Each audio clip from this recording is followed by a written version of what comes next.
મયુરભાઈ જમોડ માનધાતા ગ્રુપના પ્રમુખ બોટાદ જિલ્લા.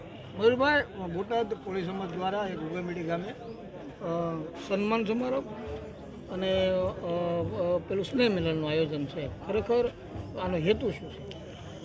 આમ ખરેખર જો ચોક્કસ વાત કરીએ ને તો બોટાદ જિલ્લાની અંદર સમસ્ત કોળી સમાજની સામાજિક, ધાર્મિક, આર્થિક, રાજકીય અને શૈક્ષણિક તાકાત મજબૂત થાય, સમાજ સંગઠિત છે અને સંગઠિત વધુ મજબૂત થાય અને સમાજના આગામી દિવસોની અંદર સમાજ સાથે જોડાઈ રહીએ અને અલગ અલગ ગામમાં તાલુકા વાઇઝ ગામને જાગૃત માટે અને ગામની મિટિંગનું આયોજન કરવાના છે.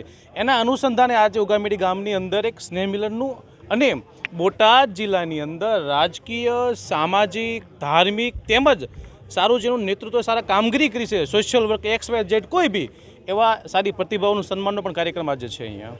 બરાબર. ખાસ કરીને કોળી સમાજના ઘણા બધા નેતાઓ છે, રાજકીય આગેવાનો છે, મંત્રીઓ પણ છે. તો કંઈ આમંત્રણ નથી, ફક્ત જિલ્લાના જ કોળી સમાજ ન હોય એવું લાગે. શું કહેશો આ પાછળનું શું?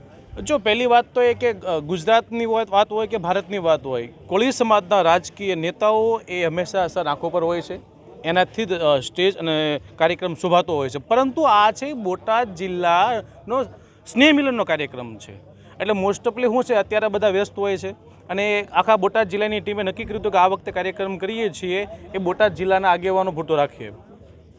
આ સંમેલનને રાજકીય શક્તિ પ્રદર્શન કહી શકાય? આમ કહી પણ શકાય, ન પણ કહી શકાય. કારણ કે સ્વાભાવિક વસ્તુ જ્યારે સમાજના વિકાસની વાત આવે છે એટલે અલગ અલગ 5 થી 6 મુદ્દાઓ પર વાતચીત ચર્ચા થતી હોય છે. તો રાજકીય મુદ્દો એ મહત્ત્વનો હોય છે. કોઈ પણ સમાજ, કોઈ પણ સંગઠન, કોઈ પણ તાકાત રાજકીય તાકાત વગર નકામું છે. એટલે કહી શકાય નો ડાઉટ કે અહીંથી શરૂઆત થઈ ગઈ છે બોટાદ જિલ્લાની અંદર આગામી ઇલેક્શનને લગતી. ખાસ કરીને ક્યાંક ને ક્યાંક ક્યારેક આ સમાજ ઉપર અત્યાચારો પણ થતા હોય છે, ત્યારે સંગઠનો પણ ક્યાંક સામે નથી આવતા. શું કહેશો? હા, એકચ્યુઅલી એવું બને છે ઘણીવાર. જો એક વસ્તુ માનીએ છીએ કે કોઈ પણ જગ્યાએ જ્યારે અત્યાચાર થતો હોય છે એટલે આગેવાનો અને સંગઠનને આગળ આવવું જ જોઈએ, પરંતુ એ અત્યાચાર હકીકત એનું મૂળ શું છે એ જાણવું જરૂરી છે અને એ જાણ્યા બાદ આપણે એનું થતું હોય તો એનું સમાધાન કરવું જરૂરી છે. એક વસ્તુ સમજો, કોઈ પણ ઘટના, કોઈ પણ આયોજન હોય છે, કોઈ પણ કંઈક પ્રોબ્લેમ થયો છે તો એનું સોલ્યુશન સમાધાન હોય છે. તો સંગઠન અને સંગઠનના આગેવાનો આ સમાધાનને માનતા હોય છે એટલે બને ત્યાં સુધી સોલ્યુશન લાવવાનું પ્લાનિંગ કરતા હોય છે.